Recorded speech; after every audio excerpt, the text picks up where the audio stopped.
Bueno, muy buenas tardes para todos. En nombre de la Fundación Club de la Libertad, le damos la bienvenida a una nueva actividad de esta organización.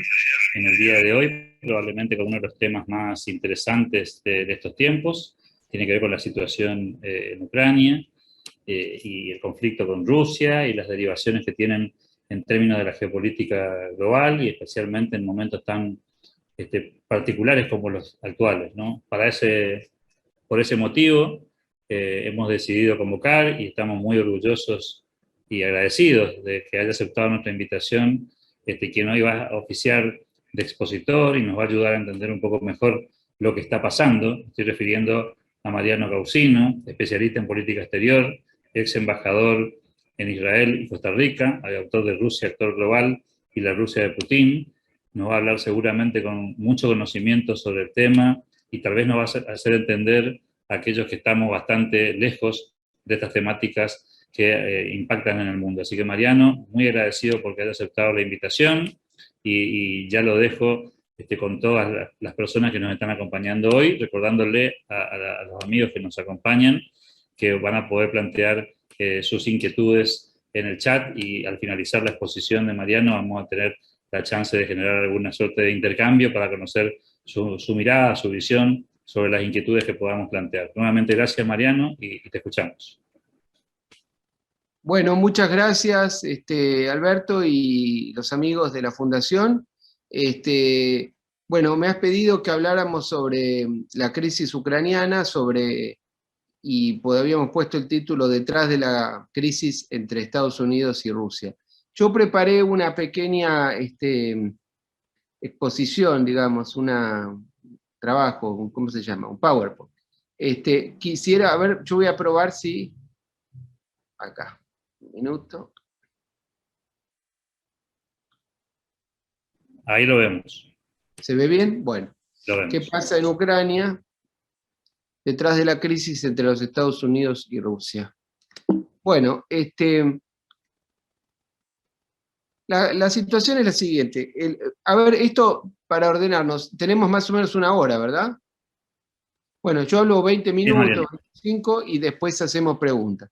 Si están de acuerdo. Entonces hacemos, mira, la situación que hay entre Rusia y los Estados Unidos es el punto más bajo de esa relación bilateral desde el fin de la Guerra Fría, de los últimos 30 años. Ahora, esa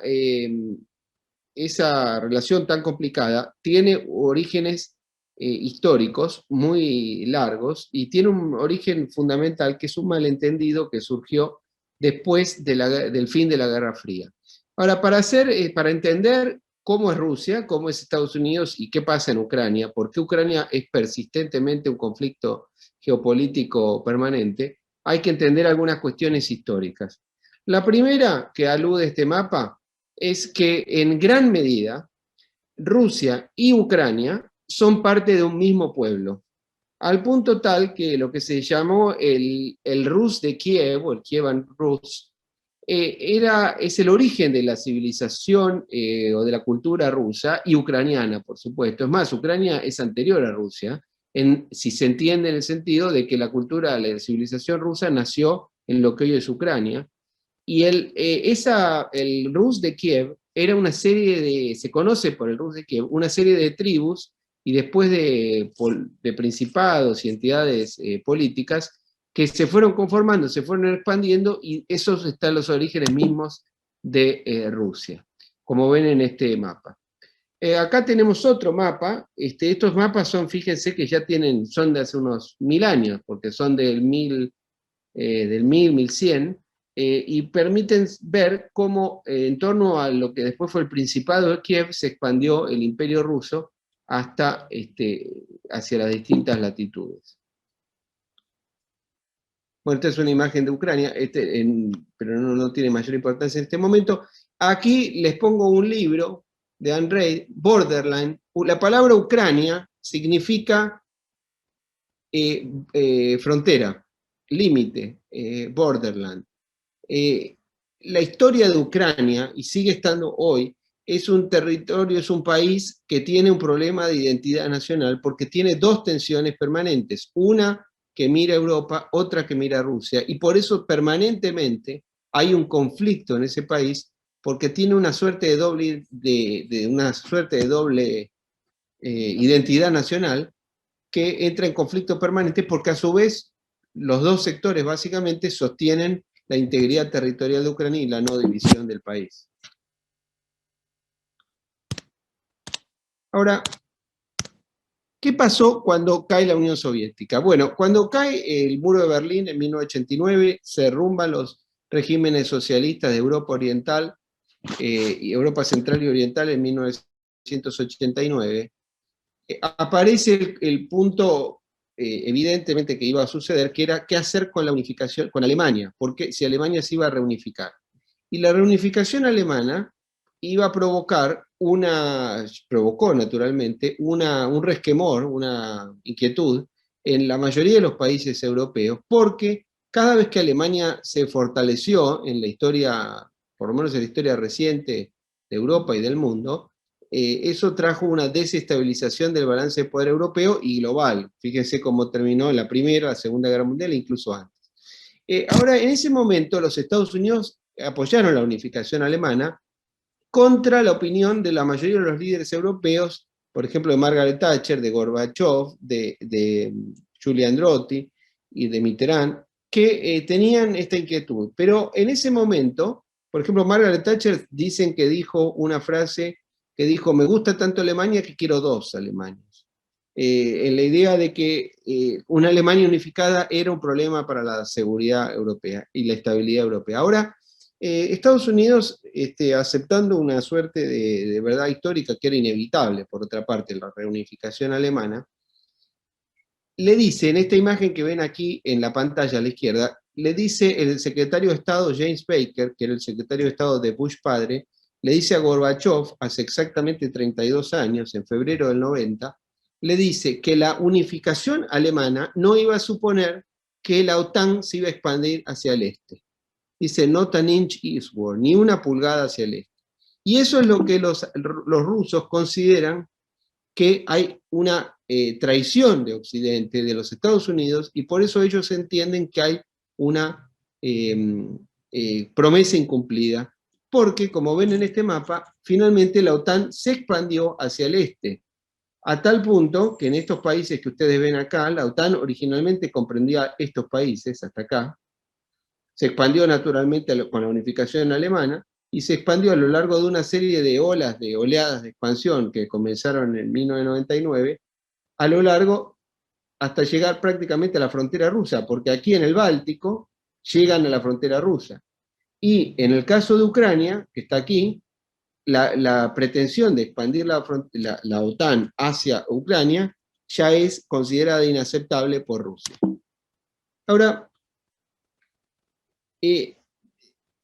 un minuto antes, y esto es muy importante entender, Rusia.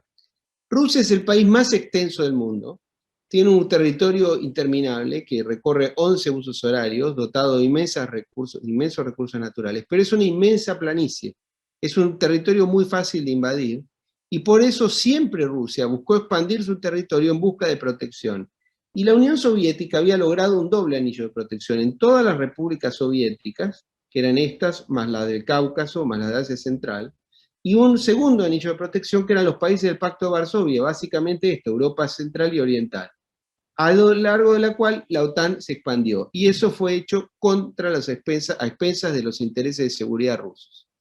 Ahora, ¿qué pasó en 1991? Bueno, en 1991, el 8 de diciembre, en un acuerdo en Bielorrusia, los líderes de Rusia, que era Yeltsin, de Ucrania y de Bielorrusia, deciden separarse e independizarse de Moscú, y a eso es lo que hace que finalmente, unos días más tarde, como ustedes pueden ver acá, ¿qué es lo que sucede? Esta es la decisión que se toma el 9 de diciembre, la tapa New York Times, que virtualmente declara la muerte de la Unión Soviética, porque las repúblicas fundamentales, que son Rusia, Ucrania y Belarus, se independizan de Moscú, con lo cual el imperio soviético, de alguna manera, deja de existir.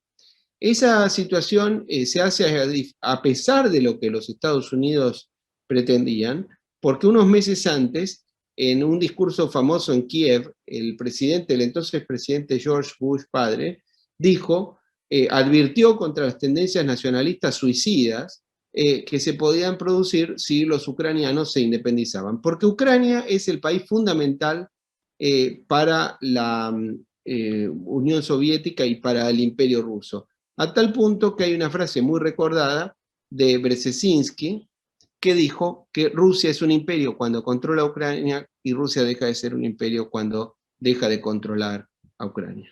Ahora, George Bush padre, que tenía una política exterior absolutamente realista y moderada, que hizo la política exterior prácticamente opuesta a la que después va a ser su hijo 10 años más tarde, o 15 años más tarde. Él tenía la convicción de que, de que la Unión Soviética se desintegrara como entidad política era un problema para la seguridad internacional. No así, por supuesto, el fin del comunismo. Ahora, en esos meses en la Unión Soviética hubo un intento final que fracasó de los sectores más conservadores por evitar la caída del imperio, y eso se produjo, tuvo su punto de mayor exposición en 20 de agosto de 1991, cuando un grupo de sectores muy conservadores, pero que estaban integrados por jerarcas muy poderosos de la Unión Soviética, como el jefe de la KGB, el ministro del Interior, el vicepresidente y algunos sectores de las Fuerzas Armadas muy importantes, intentan dar un golpe de Estado contra Gorbachev, y ese golpe es abortado porque Yeltsin, que era presidente de lo que hoy es la Federación Rusa, que había sido electo poco antes, detiene ese golpe, pero ese golpe finalmente consigue lo contrario a lo que se había propuesto, porque se aceleran las tendencias centrífugas del imperio. Se llega así a la situación en la cual el 25 de diciembre es el último día de la Unión Soviética, porque Gorbachev, viendo que se han retirado la Federación Rusa, se ha retirado Ucrania, se ha retirado Belarus, ya se habían retirado las repúblicas del Báltico, está presidiendo una entelequia.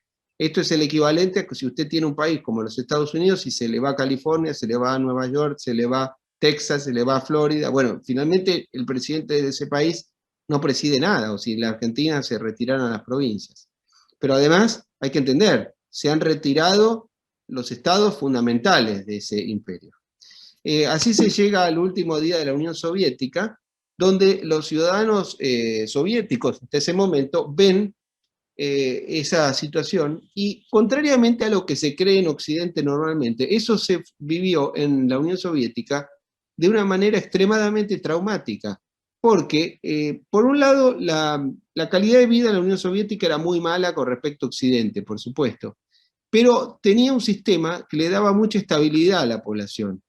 Y por otro lado, el pueblo ruso, como habíamos dicho antes, luchó durante siglos por expandir su territorio y por conseguir esas esferas de protección, al punto tal que en la Segunda Guerra Mundial el pueblo ruso perdió 26 millones de hombres. Por eso es que en Rusia se conoce a la Segunda Guerra Mundial como la Gran Guerra Patriótica.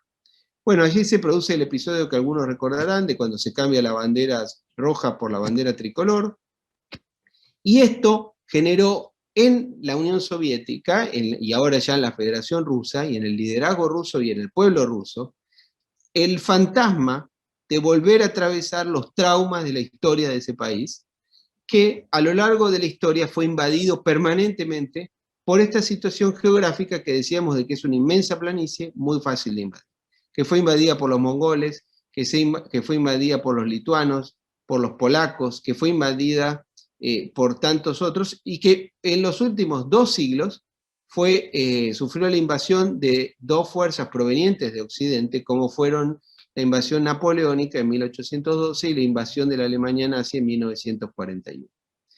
Ahora,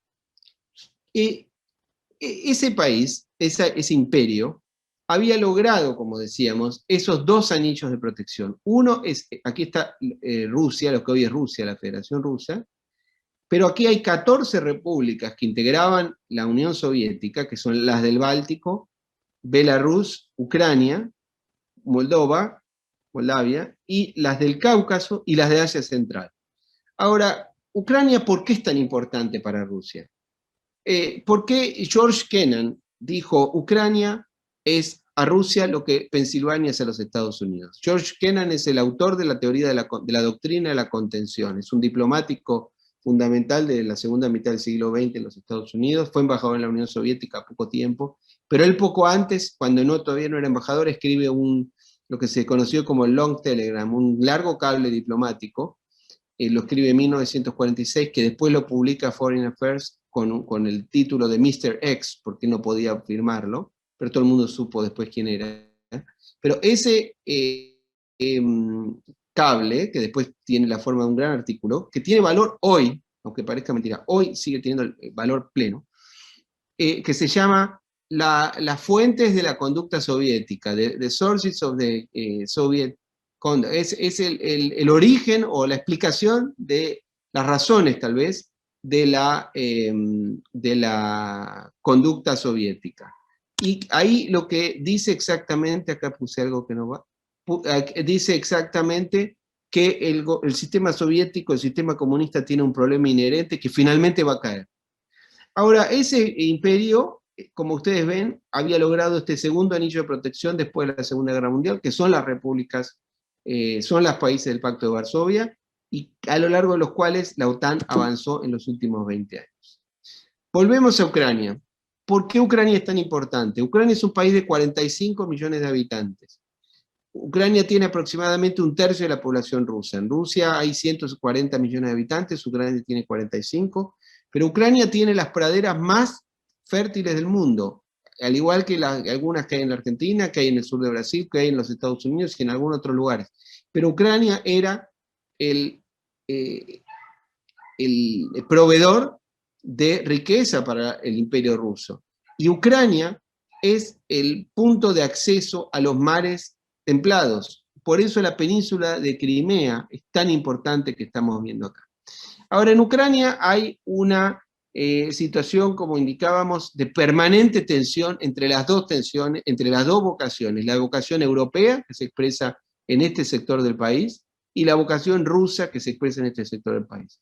El sector occidental quiere pertenecer a Europa, a la Unión Europea, quiere pertenecer a la OTAN, el sector este y el sur quiere tener un vínculo con Rusia, porque fíjense lo que ocurrió en 1994, en esa misma elección, ahí se quedó comprobado inmediatamente cómo, fíjense, la proporción de votos que sacó un candidato y otro, fíjense en estas secciones la cantidad de votos, 89, 88, 79, y aquí lo que saca el candidato pro-occidental. Finalmente fueron presidentes ambos sucesivamente, pero esta elección mostró el punto de conflicto permanente que existe hasta ahora. Aquí está la frase de Brzezinski, que les decíamos, sobre la idea de que con Ucrania, Rusia es un imperio, sin Ucrania no lo es. Esto lo dijo Brzezinski, quien fue asesor de seguridad nacional de Carter, un hombre de origen polaco, que odiaba a los rusos, pero dio esa explicación simple, pero muy concreta. En el año 2004 vuelve a haber otra revolución en Ucrania, en la Revolución Naranja, en la cual hay una elección entre dos candidatos, uno Víctor Yushchenko, pro-occidental, y otro Yanukovych, que va a ser presidente años más tarde, con una acusación de envenenamiento, como pueden ver aquí cómo quedó el rostro de Yushchenko. Pero otro punto clave para entender Ucrania es que Ucrania cede las armas nucleares. En 1994, Ucrania, en el llamado Memorándum de Budapest, cede el arsenal nuclear a la Federación Rusa, y a cambio de eso las potencias le reconocen, Rusia, que aquí se ve a Boris Yeltsin, se ve a Bill Clinton y se ve a John Major, y este es el presidente de Ucrania, tanto Estados Unidos como el Reino Unido y la Federación Rusa aceptan que a cambio de la cesión de las armas nucleares, Ucrania se le va a reconocer la seguridad de su integridad territorial, que es el punto que está en conflicto hoy y por el cual las potencias occidentales tienen un compromiso de seguridad con Ucrania. La expansión de la OTAN, como decíamos, no podía sino suponer un ataque a los intereses permanentes de Rusia, y fue advertido por algunas personas importantes en los Estados Unidos, por ejemplo Kennan, que dijo que eso iba a traer un problema, como estamos viendo hoy, porque a la larga Rusia se iba a recuperar, iba a ser un problema tener a Rusia en contra, como estamos viendo hoy, que Rusia se ha transformado en una suerte de aliado permanente de China, una cosa contraria a la historia y a la geografía. Aquí se ve al embajador Kennan, cuando él en 1997 dijo que expandir la OTAN iba a ser un error gigantesco en el periodo de la posguerra fría, y que iban a generar una adversidad permanente con Rusia. Ahora, Rusia en aquel momento, en los años 90, tuvo que aceptar esa realidad porque el país vivió lo que se conoce como el síndrome de la potencia disminuida, un cambio de estatus internacional, un país que perdió casi la mitad del territorio, que perdió casi la mitad de la población, que enormes fracciones de los ciudadanos soviéticos o de la población rusa misma quedó fuera de Rusia, por ejemplo en Ucrania, por ejemplo en Belarus, por ejemplo en países del Cáucaso, porque a su vez en la Unión Soviética, sobre todo en el periodo de Stalin, había aplicado medidas terribles de trasladar población con un sistema totalitario para los efectos de controlar el territorio y hacer esa situación. Ahora ya en los años 2000 y con Putin ya en el poder, Rusia primero tuvo una política pro-occidental unos años, pero después enseguida comenzó a distanciarse de los Estados Unidos, en especial a partir de la guerra de Irak, y de lo que Putin vio como un surgimiento de varias revoluciones que se tuvieron lugar en esos años, y que ellos entendieron que había una mano de Occidente, en Ucrania, en la Revolución Naranja, en la Revolución Rosa en Georgia y en Kirguistán. Sea cierto o no, lo cierto es que los rusos creen eso, creen que la administración, especialmente de Bush hijo, continuó la política de promoción de la democracia que había iniciado Clinton, de expansión de la OTAN, que hay una segunda ola de expansión de la OTAN, y ya fíjense cómo la OTAN se expande plenamente solamente 20 años, de 1990 a 2009. Eso es lo que lleva a Putin a esa frase que tanto se recuerda, que él dice en el 2005, cuando dice la disolución de la Unión Soviética fue la catástrofe geopolítica más importante del siglo. ¿Por qué? Esto es fundamental comprender que en Occidente se entiende la disolución de la Unión Soviética y el fin del comunismo como un mismo y único fenómeno, pero en Rusia se entiende eso como dos fenómenos. Un fenómeno positivo, que es el fin del socialismo, el fin del Estado totalitario, el fin del comunismo, pero uno negativo, que es la pérdida del imperio, por el cual el pueblo ruso luchó durante cientos de años. Ahora, también Putin dijo que aquel que no tenía, que aquel que no añoraba la Unión Soviética no tenía corazón, pero aquel que quería reconstruirla no tenía cerebro, porque la Unión Soviética es la última expresión del Imperio Ruso, una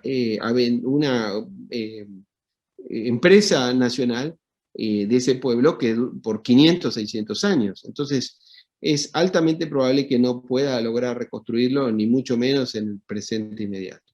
Ahora, en el año 2007, Putin hace otro discurso fundamental en la Munich Security Conference, que es el equivalente al Davos de seguridad, en el cual él dice que la OTAN, a la cual no se le dejó entrar a Rusia, a pesar de que en un momento se le planteó que podía llegar a entrar, que la OTAN era una institución de la Guerra Fría, que ¿por qué seguía existiendo la OTAN si el Pacto de Varsovia se había disuelto?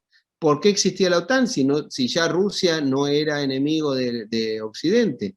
¿Para qué existía la OTAN si bien Rusia podía ser hasta aliado o al menos socio de los Estados Unidos y de Occidente?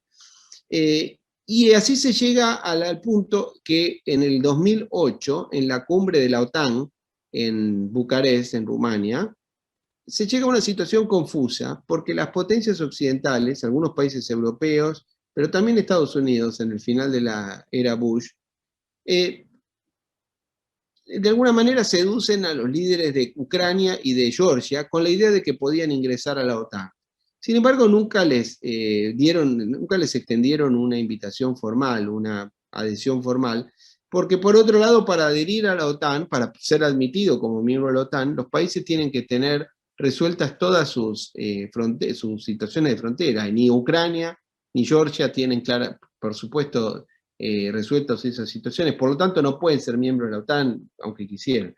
Pero esa situación llevó a la posición de que, por supuesto, Rusia rechazó esa posibilidad. Rusia ya en los años 2000 recuperó el precio del petróleo y tenía otra situación. Pero esa confusión llevó a que el presidente Saakashvili, el presidente de Georgia, en agosto del 2008, iniciara una operación que se comprobó totalmente irresponsable de su parte para recuperar o para consolidar la posición en dos regiones en la frontera, que son Abjasia y Osetia del Sur. Y allí Georgia se enfrentó a Rusia con la idea de que los georgianos creyeron que que los países occidentales y miembros de la OTAN iban a asistir a Georgia. Obviamente, ningún país occidental, y la OTAN menos en su conjunto, asistió a Rusia, a Georgia. Nadie fue a enfrentar a Rusia por Georgia, y esto es lo que ocurrió, que finalmente se confirmaron esas dos posiciones, donde hay dos repúblicas separatistas de Georgia, que obviamente son admitidas prácticamente solamente por Rusia y por muy pocos otros países que los reconocen. Ahora, en el 2011, los rusos volvieron a sentir que ya con el gobierno de Obama, la política de promoción de la democracia por la fuerza que había hecho Clinton, pero sobre todo Bush, hijo, y después continuó Obama, tiene otra expresión en la primavera árabe, donde nuevamente la posición de la Federación Rusa y de los Estados Unidos fue totalmente contraria, porque los rusos adoptaron una posición conservadora en el sentido de sostener que la sustitución de regímenes laicos y de dictaduras militares, por supuesto, en muchos países de Medio Oriente, iba a traer como consecuencia no la aparición de una democracia, sino una guerra civil interminable o el extremismo islámico, como ocurrió en Irak, pero como ocurrió, por ejemplo, en Libia, donde hay una situación muy complicada actualmente, que terminó siendo aún peor que el régimen de Gaddafi, o, por ejemplo, lo que ocurrió en Siria, donde una guerra civil interminable también, pero donde el régimen de Bashar al-Assad pudo sobrevivir gracias a la operación rusa en el 2015. En el 2011, Hillary Clinton, como secretario de Estado, dijo que la elección parlamentaria de ese año, que antecedió la vuelta de Putin a la presidencia después de los 4 años de Medvedev, dijo que había fraude, que había algo incorrecto en esa elección, y eso terminó de colapsar las relaciones entre Hillary Clinton y Putin. Ahora, permanentemente les traigo los mapas y la situación en Ucrania, porque esta situación es permanentemente ocurre esto. Fíjense, por ejemplo, en Ucrania, ¿qué idiomas se hablan en Ucrania? Bueno, como pueden ver aquí, aquí se habla, en esto que se ve en rojo, se habla ucraniano. Pero en esta parte se habla ruso, en la parte, esto que se habla en amarillo, y en esta zona predominantemente ruso. A su vez, en Crimea, que está aquí, bueno, Crimea, la población es directamente rusa, fíjense que dice étnicamente, directamente, mayoritariamente rusos, porque allí los rusos siempre implantaron población. Y acá está lo mismo, perdón, esto que yo estaba mostrando anteriormente no era el lenguaje, era el lenguaje, pero sobre todo el origen étnico. Este es el lenguaje. Fíjense qué idioma se habla. Fíjense, ucraniano se habla fundamentalmente en esta zona y en esto mezclado, pero ya en el sur y en el este se habla fundamentalmente en ruso. Bueno, este es un mapa antiguo. Khrushchev y Brezhnev, dos líderes soviéticos fundamentales. Khrushchev no era ucraniano, todo el mundo cree que era ucraniano. Khrushchev nació en las adyacencias de Ucrania, pero su familia era ucraniana y después fue líder tuvo puestos muy importantes cuando Ucrania, por supuesto, era una república soviética. Y Khrushchev es el hombre que en 1954 cede la península de Crimea a la República Socialista Soviética de Ucrania, cosa que después trajo los inconvenientes que trajo, hasta que Rusia hace la operación hace unos años, en el 2014, de recuperación o de anexión o de invasión, de acuerdo a cómo se quiera ver la situación, en la península de Crimea en febrero-marzo del 2014. Ahora, Brezhnev, que es el líder soviético que sucede a Khrushchev en 1964, después de un golpe de palacio que tiene lugar en octubre de ese año, Brezhnev sí era nacido en lo que hoy es Ucrania. Lo que les quiero decir con esto es que, para que ustedes tengan una idea, la importancia de Ucrania en la Unión Soviética y en Rusia, que líderes fundamentales del periodo inmediato a la muerte de Stalin, como Khrushchev y después Brezhnev, eran, si bien Khrushchev, vuelvo a decir que no había nacido en lo que es Ucrania, sino en muy cerca de la frontera, pero Brezhnev directamente era ucraniano, y siempre hubo miembros del Politburó ucranianos. Ahora, vamos ya más al presente.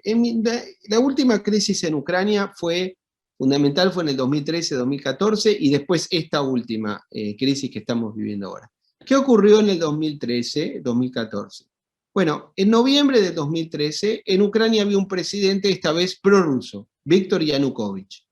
Y Víktor Yanukovych estaba negociando un acuerdo con la Unión Europea, y en un momento dado, en noviembre de ese año, cancela el acuerdo con la Unión Europea, cancela las negociaciones, mejor dicho, para hacer ese acuerdo, y anuncia en sustitución a ello un acuerdo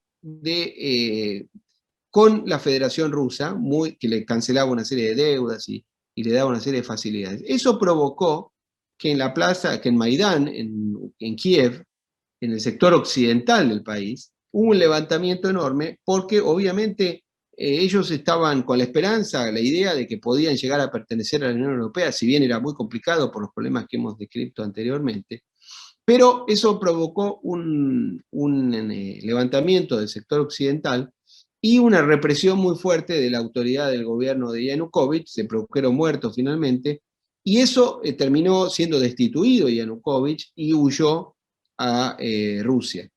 Por supuesto, los rusos y el sector prorruso de Ucrania sostienen que hubo un golpe de Estado en Ucrania en el invierno del 2013 al 2014, pero lo cierto es que Rusia en ese momento aprovechó la situación para hacer la operación en Crimea, operación que puede ser descrita por la narrativa occidental como una invasión, como una anexión, como haber capturado una parte del territorio soberano ucraniano, o por los rusos como una recuperación del territorio que siempre les perteneció. Ahora, Ucrania es fundamental para Rusia, como habíamos dicho, como dijo Kennan, es el equivalente a Pensilvania para los Estados Unidos, pero Crimea es fundamental para Ucrania, Crimea es fundamental para Rusia, porque en Crimea está la base del mar Negro, que es el acceso fundamental que tiene Rusia a los mares templados, y es la manera que tuvo Rusia a lo largo de su historia de superar la geografía. Ahora, ¿cuál es la situación actualmente? Bueno, hay tropas desplegadas en la frontera entre Rusia y Ucrania, y entre Bielorrusia y Ucrania, que es el país que está aquí, que es un país que tiene una cercanía total con Rusia. El gobierno de Belarus, de Lukashenko, es totalmente cercano a Putin y dependiente de Putin. Y hay dos regiones fundamentales, Donetsk y Lugansk, que integran lo que se llama el Donbass, donde hay una situación separatista, porque allí la población se ha erigido en una suerte de pretensión de ser incorporado a la Federación Rusa o tener una autonomía total de Ucrania, y eso por supuesto ha sido cuestionado por el gobierno de Kiev, y la situación en Crimea, que es altamente probable que los rusos no devuelvan nunca más Crimea, ¿no? Ahora, en este momento, por supuesto, los ucranianos de Kiev dicen que están rodeados por Rusia, lo cual es cierto, y Estados Unidos sostiene que Rusia está rodeando Ucrania y que está amenazando la seguridad y la integridad territorial de Ucrania, lo cual es evidente si uno ve este mapa, Pero por otro lado, si uno ve el mapa de Europa, puede entender que Rusia sostiene que está siendo rodeada por la OTAN, lo cual también es cierto. Entonces, ese es el problema que hay, que no tiene prácticamente solución, porque evidentemente los intereses de seguridad de Rusia están siendo afectados por la expansión de la OTAN, que se ha expandido de esta manera. Acá vemos cómo en Ucrania estas dos regiones, Crimea y el Donbass, es difícil de definir si es una provincia, pero bueno, Lugansk y Donetsk, y esta situación del desplazamiento de tropas, del despliegue que ha hecho Rusia en la frontera, y cómo la diplomacia está actuando en este momento. Acá se ve una imagen en Ginebra del secretario de Estado Blinken y Lavrov, una negociación en la cual no han llegado a nada, porque obviamente se sostiene, cada uno sostiene la misma posición. Rusia ha hecho una pretensión de que se haga un reconocimiento formal a través de un tratado. Supongo de que la OTAN no se va a expandir hacia el este. Los rusos sostienen, como decíamos al inicio, que hay una promesa incumplida a partir del año 90, cuando James Baker sostuvo que no se iba a expandir la OTAN, y que finalmente se expandió. La prensa occidental, por supuesto, sostiene que Putin tiene una vocación de recuperar Ucrania plenamente para la Federación Rusa, y ustedes podrán decir, bueno, ¿qué puede ocurrir? Bueno, es altamente probable que nadie quiera una guerra con Rusia. Bismarck, por ejemplo, siempre sostuvo que no había que ir a la guerra con Rusia, pero la historia está hecha de accidentes. Aquí hay dos libros fundamentales. El libro de Barbara Tuchman, de March of Folly, es un libro que describe cómo el error, cómo la estupidez, mejor dicho, puede llegar a situaciones dramáticas en la historia, y el otro alude a lo que se conoce como lo que ocurrió en 1914, cuando los líderes y los monarcas y los gobernantes de Europa, por una situación que originalmente era un caso de alguna forma menor, como la situación en Serbia, terminó activando una serie de alianzas que estaban predeterminadas, y el mundo terminó 4 años más tarde, como sabíamos. Ahora, los Estados Unidos y el Reino Unido están insistiendo con la idea, los gobiernos del Reino Unido y de Estados Unidos, insistiendo en la idea de que Rusia está con una vocación de atacar Ucrania, y tienen una idea de aumentar las sanciones, aumentar en este caso, como ven en esta nota del Wall Street Journal de hace unos días, hace una semana más o menos, de atacar al círculo que rodea a Putin.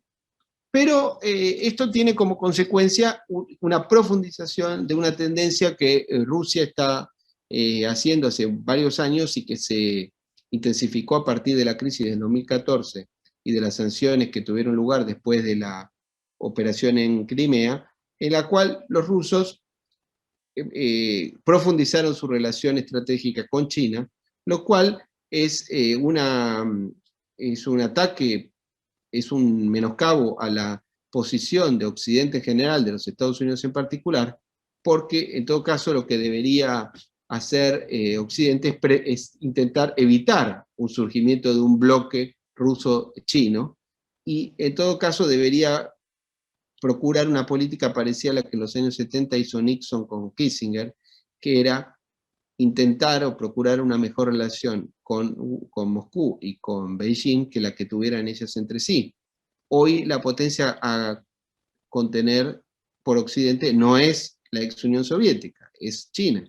Rusia es un país importantísimo desde el punto de vista geopolítico, pero desde el punto de vista económico, Rusia es la potencia número 10 o 11, tiene una economía menor a la italiana o a la brasileña. Por eso se dice que hay una nueva asociación entre, esta etapa creo que es de ya de 2014, me parece, o ya tiene unos años, entre Rusia y China, pero en este caso ya no es como era en 1949, o en los años 50, o hasta los años 60, cuando la Unión Soviética y China estuvieron al borde de una guerra nuclear a fines de los 60, sino que esta vez claramente el socio mayoritario es China, y Rusia hace el rol de junior partner. Por eso se ve en esta imagen al oso panda enorme y al oso ruso en la falda. Hay autores en los Estados Unidos que sostienen que la situación en Ucrania hay una culpa muy importante por parte de la actuación norteamericana. Uno de ellos es John Mearsheimer, por ejemplo, que escribió en el 2014, el que le interese puede buscar, hasta hay seminarios muy buenos online sobre esto, las culpas de Occidente en la crisis ucraniana, pero hay otras posiciones, por supuesto. Y el último punto que creo que es fundamental entender para la situación en Ucrania es la actuación de las potencias europeas. En primer lugar, Alemania, el país más importante de Europa. En segundo lugar, Francia. Y el Reino Unido, que por supuesto no está en la Unión Europea ahora, pero es una potencia del continente. Ahora, europea. Alemania. En Alemania hay una suerte de debate permanente, pero hay una conciencia en la clase dirigente empresarial alemana, sobre todo, que con Rusia es mejor tener una relación razonable, porque hay una dependencia energética de Rusia. Para Alemania es muy importante que entre en operatividad el gasoducto Nord Stream 2, que va como ustedes ven aquí, por el Báltico, y que esté activa la red de gasoductos que desde Rusia fluyen a lo largo de Ucrania, de Europa, de Belarus, de Polonia, y que llegan asistiendo a Europa con su dependencia energética. Recientemente, no lo tengo acá, hubo una gestión del presidente Macron hace pocos días en Moscú y después en Ucrania, tratando también de ordenar esta situación. Una política, dicen, riesgosa para Macron, quien va a una elección buscando su reelección en pocas semanas. Creo que a principios de abril es la primera vuelta, si no me equivoco. Pero Francia siempre intentó tener una relación razonable con Rusia. Recuerden la política de Gaulle, que decía que Europa debía estar unida del Atlántico a los Urales, y esa política, de alguna forma, es una política diferente a la que está sosteniendo la administración Biden y a la que impulsa también el gobierno británico, que tiene otra serie de dificultades muy complicadas actualmente por una serie de cuestionamientos al funcionamiento, a las actitudes del primer ministro, y que de alguna forma se dice que está asusando la cuestión rusa para desviar la atención de los problemas domésticos que está teniendo. Bueno, Alberto, básicamente yo quería plantear esto, la idea histórica de por qué el enfrentamiento, por qué la importancia de Ucrania, cuál es la actitud de los gobiernos norteamericanos frente a esto, cuál es la actitud de Rusia, por qué se acercó tanto a China, por qué creo yo que es un problema muy serio en el largo plazo, y cuál ha sido la postura de Alemania y de Francia y del Reino Unido. Muy breve, y si hay preguntas, si puedo contestarlas, lo haré con gusto. Muchísimas gracias, Mariano. Muy completa, por otro lado, la presentación. Creo que en esto hay varias preguntas aquí, así que voy a convocarte a que cuanta más breve sean tus respuestas, más preguntas vamos a poder meter en el tiempo que nos queda todavía. Junta dos o tres. Dale. Empiezo con la primera, Mariano, que me parece importante, que está medio suelta, pero es clave. Carlos Hernández dice: la reciente gira del presidente de Argentina por Rusia ¿implica un compromiso con Rusia y en contra de Estados Unidos en este conflicto? Bueno, un compromiso no sé, pero es un gesto en la política exterior, ir a un país, hacer la serie de manifestaciones que hizo el presidente ante Putin en el Kremlin, en un momento que hay una acusación de que Rusia está a punto de hacer una operación en Ucrania, y que eso es altamente cuestionado por los Estados Unidos. Como mínimo es imprudente, ¿sí? Yo creo que no era el momento para hacer ese viaje, cuando muchos de nosotros, acá el embajador Hernández también lo hemos hablado, pensamos que no era el mejor momento. Después, lo que pasa es que Alberto Fernández, digamos que habló tanto de más, que ya directamente decir que fue poco prudente es una pequeñez, pero nunca pensé que iba a decir lo que dijo. Pero sí, no fue conveniente, claramente. Tiene un costo de oportunidad, por supuesto. Sí. Hay otro comentario interesante de Agustín que hace varias menciones a este tema. Dice: excelente conferencia, gracias doctor Causino. No obstante su tesis, actualmente el principio aceptado por todos los países democráticos es que la soberanía nacional reside en el pueblo. Entonces, ¿por qué no se acepta que el pueblo ucraniano decida soberanamente su relación con la OTAN? Y más adelante dice: el argumento sobre la no expansión de la OTAN actualmente es una total quimera. Después de la caída del muro de Berlín, más de 13 países que se han adherido a la OTAN. Entonces, pregunta Agustín. Claro, pero no entiendo bien la pregunta, porque la decisión de ingresar a la OTAN, por un lado puede un país tener la voluntad, pero por otro lado debe ser admitido por los miembros de la organización. En Ucrania, como hemos visto, hay una tensión permanente entre un sector que quiere pertenecer a Europa, a la OTAN, y otro que no, otro que es ruso o prorruso. Pero si eventualmente decidieran una cosa y otra, tendrían que además ser admitidos por la OTAN. Y el problema es que hace pocos días el presidente Putin tuvo una expresión que fue muy criticada en Occidente, pero que no deja de ser cierto lo que dijo. Dijo: si Ucrania entrara a la OTAN y Ucrania tiene un conflicto con Rusia, automáticamente todos los miembros de la OTAN tendrían un conflicto con Rusia. Y por lo tanto, en aplicación del artículo 5, todos los países miembros de la OTAN entrarían en un conflicto automático con Rusia. Por lo tanto, una postura realista sobre esta situación hace suponer que es evidente que un país como Ucrania tiene que tener un estatus de neutralidad. La idea de que Ucrania pueda ser miembro de la OTAN, la verdad, sinceramente, creo que nadie en su sano juicio vaya a promover eso. Lo que creo que es un error que cada tanto se le da la idea de que pueden hacerlo. Aquí hay una pregunta que recibo en privado. Mariano dice: ¿es posible que aún en Ucrania, luego de haber sido sometida a sacrificios y masacres tan terribles como lo de Holodomor por parte de la Unión Soviética, aún tenga un 50% de su población en una posición ideológica pro-Rusia que de alguna manera es pro-soviética? Algo explicó respecto a las cuestiones étnicas y del lenguaje, ¿no? Claro, hay que entender el dato.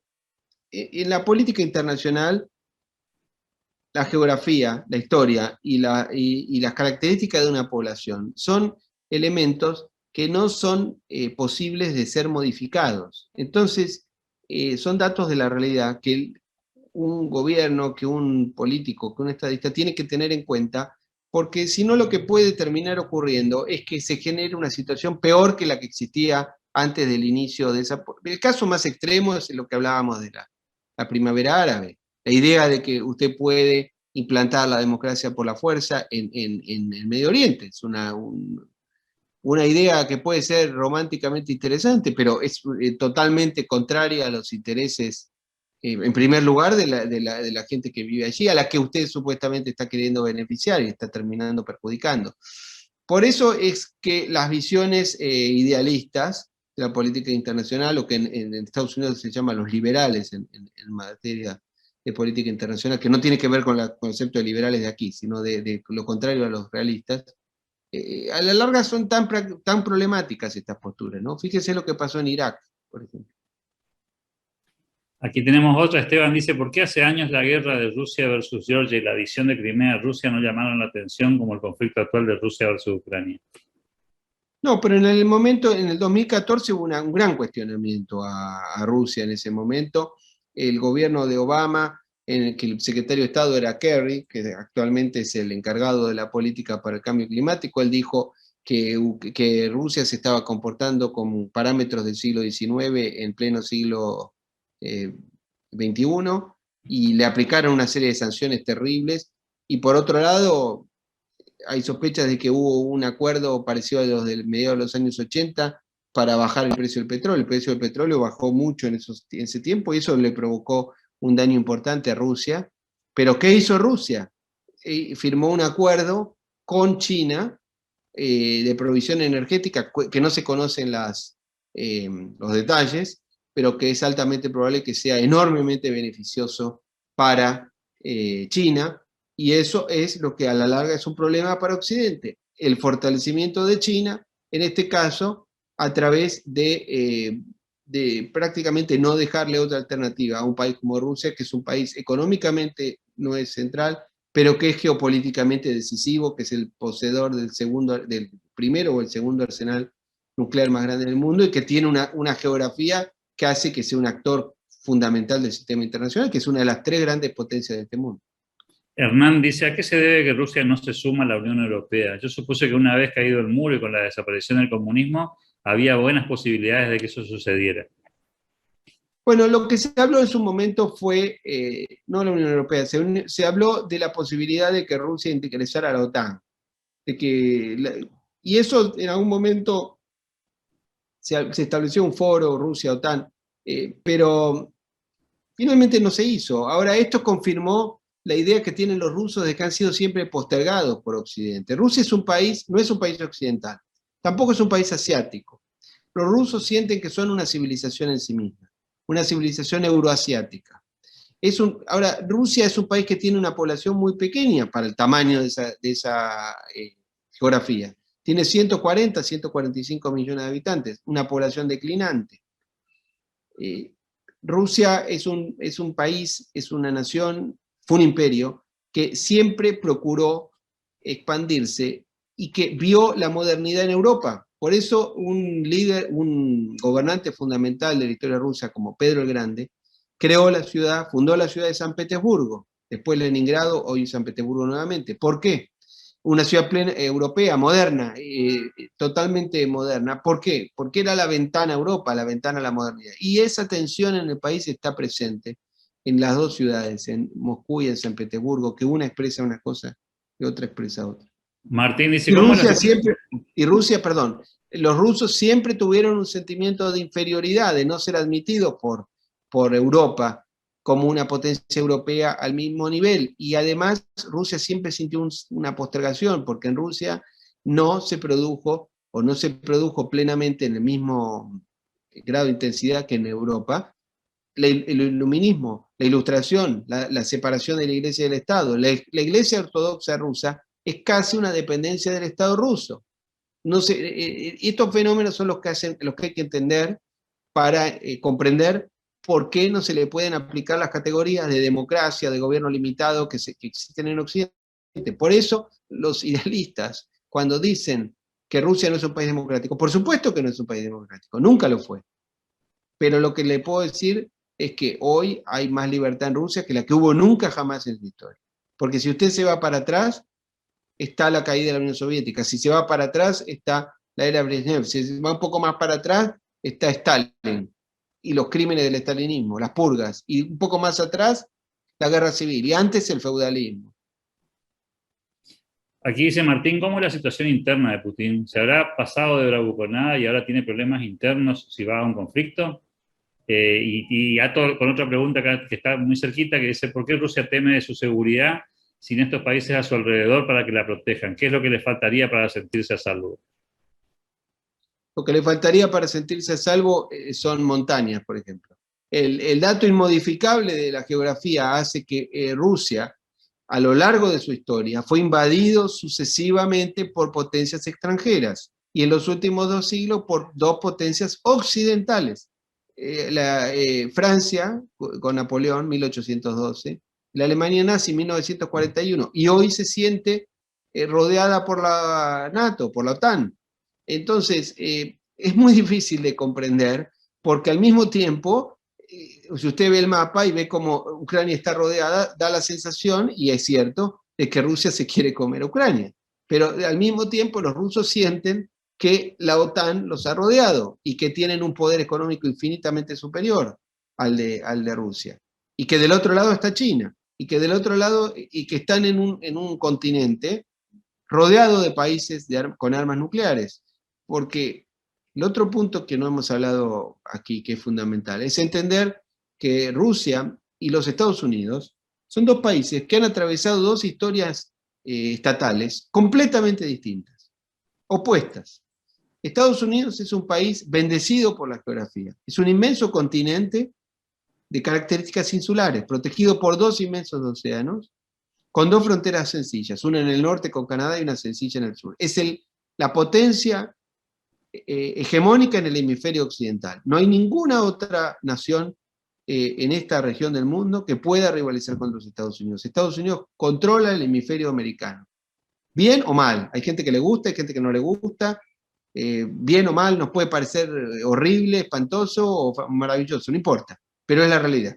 Ahora, si usted se sienta en el Kremlin, usted va a ver que tiene a China con armas nucleares, que tiene una situación en la OTAN que avanza en Europa del Este o Europa Oriental, que en el sur tiene Medio Oriente, que tiene poblaciones complicadas, por ejemplo, en Chechenia, que tiene potencias nucleares en India, en Pakistán. Usted va a ver que es una situación completamente diferente. Tengo otro aquí que dice, muy buena exposición y culpas aparte. Dice, ¿qué garantía tiene Estados Unidos de que luego de firmar un acuerdo con Rusia, Putin no siga avanzando sobre Ucrania en cualquier momento? Bueno, por ejemplo, la situación que hay en el Donbass es probable que la logren consolidar. Desgraciadamente, pero es probable que lo logren hacer. Por eso es que los que han estudiado este tema, Kissinger, por ejemplo, sostiene que Ucrania tiene que llegar a un estatus de neutralidad, tiene que ser una suerte de política, un equivalente a la situación en Finlandia. Es muy difícil, y los conflictos geopolíticos no se resuelven. En general, los conflictos geopolíticos se mantienen en el tiempo, persisten en el tiempo. Aprovecho para hacer una pregunta, y tal vez sea la última, Mariano, para no robarle más tiempo el pactado. Alguien pregunta cuál fue la posición de Donald Trump, y me gustaría ahí si se anima a hacer una comparación entre la posición de Donald Trump sobre este tema y la de Biden ahora, ¿no? Bueno, Trump es un hombre que llegó a la presidencia sin conocimiento de los asuntos geopolíticos y otros tantos, pero probablemente tenía alguna intuición, en este caso de la necesidad de hacer un entendimiento con Rusia y de impedir la idea de que Rusia y China siguieran acercándose. Hay quienes dicen que esas ideas, esa concepción, se la habría aportado Kissinger y otros intelectuales, si es que, yo no lo sé, ¿no? Si es que Donald Trump es una persona que en alguna circunstancia era capaz de incorporar alguna idea de otro, lo cual no lo sé. No digo ni que sí ni que no. Pero en cualquier caso, esa política que él intentó o habría intentado hacer fue invalidada por otra serie de razones. Había una acusación muy seria sobre la injerencia rusa en la campaña electoral, de la cual se puede dudar y pensar en qué extensión pudo haber tenido y qué incidencia pudo haber tenido. Es altamente probable que si existió fue menor y que si Putin hubiera podido realmente modificar la elección americana, creo que me parece que es magnificar el rol de Putin. Pero en cualquier caso, lo cierto es que Trump tuvo una política menos intervencionista y que aislacionista, y en algún sentido tuvo cosas positivas. Lo que pasa es que tantas otras fueron negativas que han quedado invalidadas por esa situación. Pero vamos a los últimos 30 o 40 años. La política exterior americana no se divide por partido político, se divide por la interpretación que cada presidente hace del rol que los Estados Unidos debe tener en el mundo. Y esa interpretación va de extremos aislacionistas a extremos idealistas, lo que en Estados Unidos se conoce como liberales, insisto, no tiene que ver con la palabra que se usa acá, con la idea de que los Estados Unidos tienen un deber moral en el mundo y que tienen una misión de ejercer una suerte de cruzada civilizatoria, de trasladar su sistema al resto del mundo, aunque el resto del mundo no lo quiera.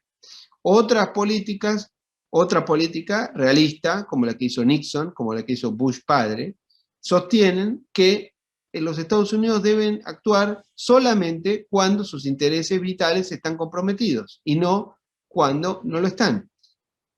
Los intereses vitales de los Estados Unidos no están en juego en Ucrania.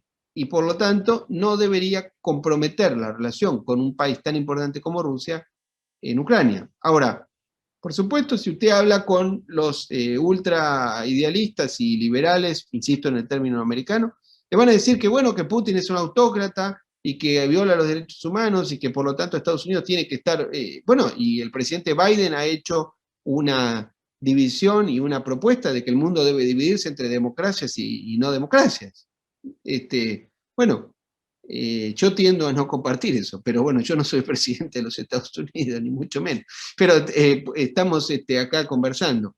Yo creo que muchas de estas políticas idealistas han conducido a resultados catastróficos, muchos con buenas intenciones, por ejemplo, las que hizo Jimmy Carter, las que hizo Ronald Reagan al comienzo, aunque Ronald Reagan en su segundo periodo no cambió, Ronald Reagan terminó siendo realista, pero y utilizó el lenguaje de una posición idealista para forzar a la Unión Soviética, pero, o la que hizo Bush hijo, que terminó en un desastre. Ahora yo estoy seguro que George Bush hijo hizo lo que creyó que era lo mejor, pero probablemente tuvo la incidencia muy negativa de otros hombres en el gabinete, como el vicepresidente, como el secretario de Defensa, y otras personas que, bueno, llevaron a una tragedia. Tal vez lo hayan hecho con buena intención, pero terminó en una desgracia. Hagamos dos más si querés, Alberto. Si Ahí tenemos dos más, voy a colar dos más. Hay muchas felicitaciones, muchos saludos agradeciendo la claridad conceptual y la neutralidad, sobre todo a la hora de opinar. Hay varias preguntas que están vinculadas a si constituye, cómo queda la OTAN, si debilitada o fortalecida en este conflicto. Bueno, lo que pasa es que la OTAN, y en esto Trump tenía razón en lo que dijo. Lo que pasa es que, vuelvo a decir, Trump el problema que tuvo es que dijo cosas ciertas de una manera brutal.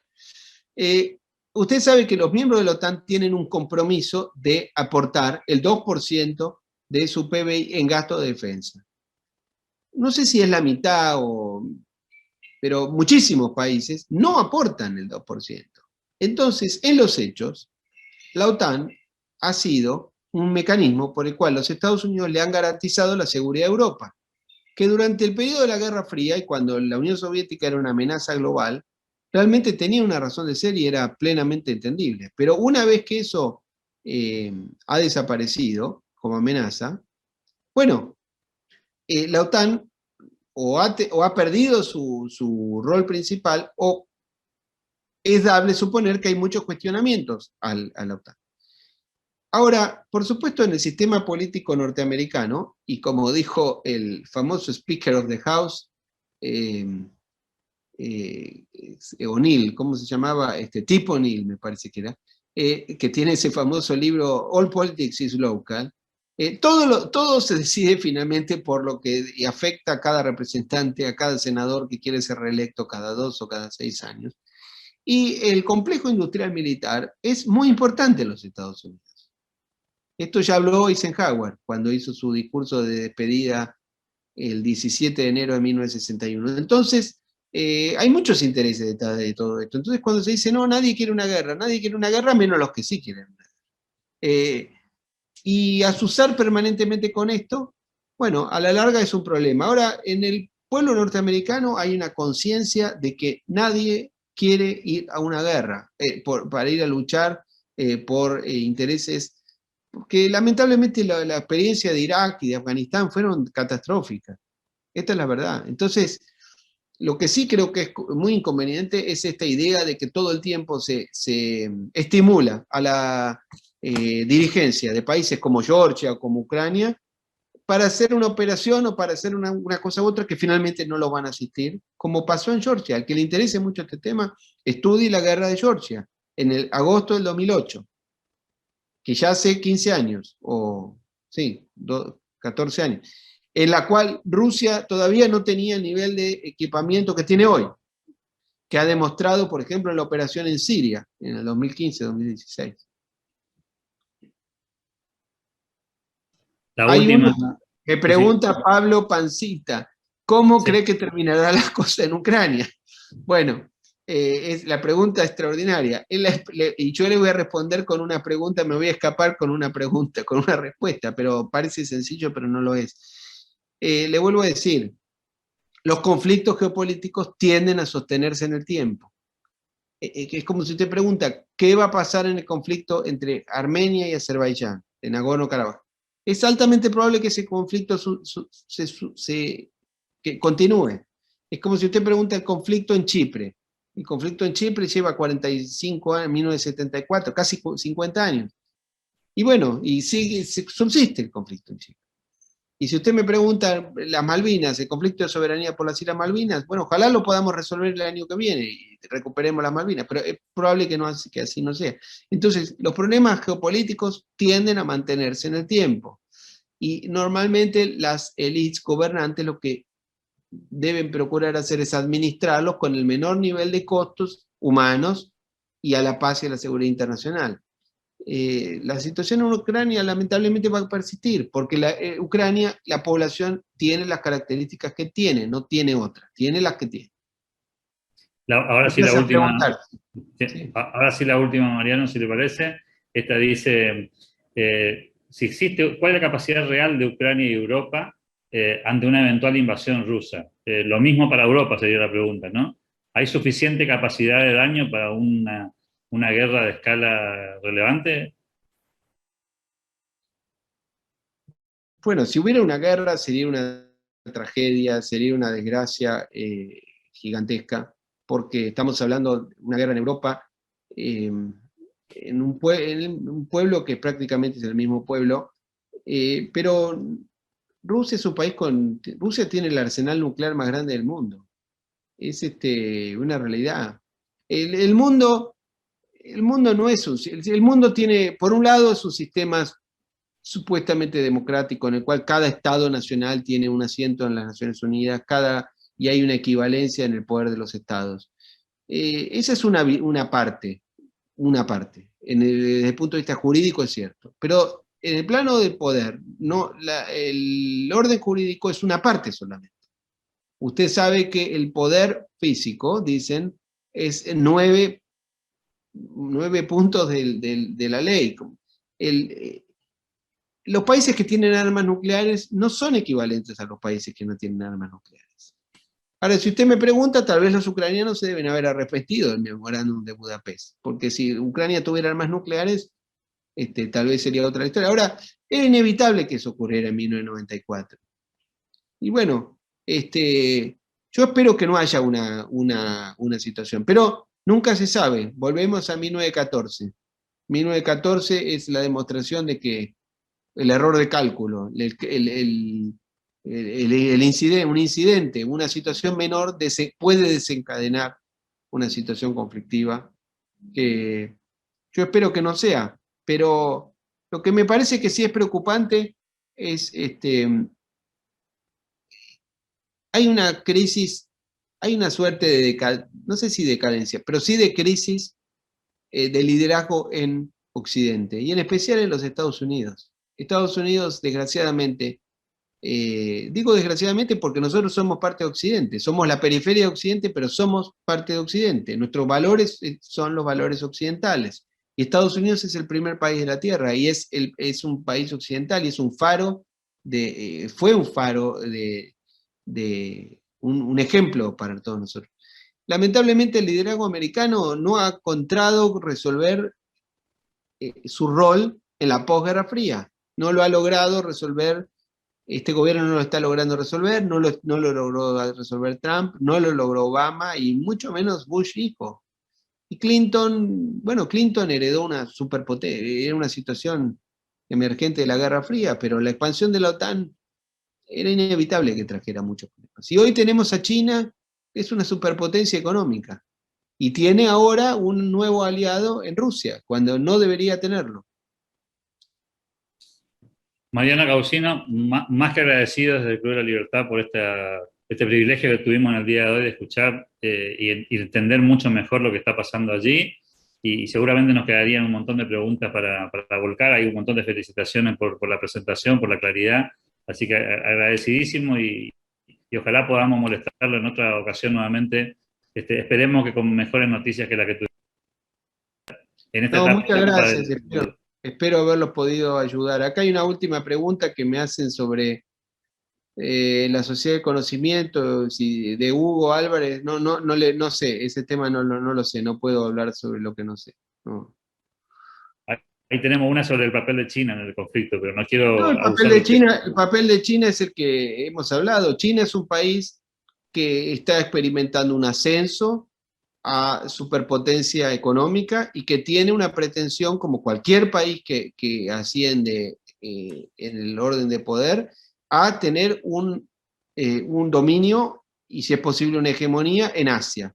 Todavía no la ha logrado, es probable que le cueste mucho tenerla, porque China, al igual que Rusia, es un país continental, es un país que está rodeado de potencias enemigas con armas nucleares, y China, a diferencia de los Estados Unidos, no tiene la capacidad de autoabastecimiento energético, por ejemplo. Entonces tiene muchas dificultades. Por otro lado, China es un país que ha logrado resolver su situación, su modelo económico.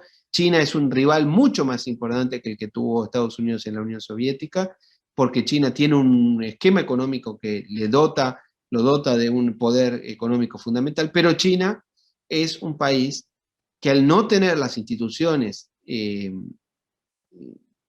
tienen los países occidentales, sobre todo los países del sistema de lengua inglesa como Estados Unidos o como Inglaterra y otros del Commonwealth, no tiene un rule of law, no tiene seguridad jurídica plena, por lo tanto tiene dificultades muy importantes. A su vez, en China está ocurriendo la situación compleja que algún día se puede hablar. En China hay una suerte de cambio interno en el cual Xi Jinping está haciendo, no sé si un cambio de régimen, pero sí una modificación sustancial en términos de que el modelo a la muerte de Mao que había establecido Deng Xiaoping era de un gobierno de alguna manera colegiado, en que nadie podía establecerse en el poder más de 10 años. Xi Jinping ha modificado eso y puede estar produciéndose una alteración interna en el sistema chino que haga que haya crecientes avances hacia un esquema de poder personal, que eso a la larga siempre son complicados, problemáticas esas situaciones. Ahora, ¿qué están haciendo con este conflicto? Bueno, por ahora están apoyando a Rusia, por supuesto, porque es parte del enfrentamiento con Estados Unidos. De alguna manera, los chinos deben estar estimulando a Rusia a todo esto, y porque además China tiene la situación en Taiwán, en donde finalmente los chinos consideran que Taiwán es una provincia rebelde y que es parte de China, y que ellos tienen la vocación de recuperar Taiwán. Y bueno, algún día quizás lo intenten. Esperemos que no, pero digamos, hay que, también para entender estas cosas hay que pensar como si uno estuviera en China. Si uno piensa solamente como, hay que pensar estar en los zapatos del otro, ¿verdad?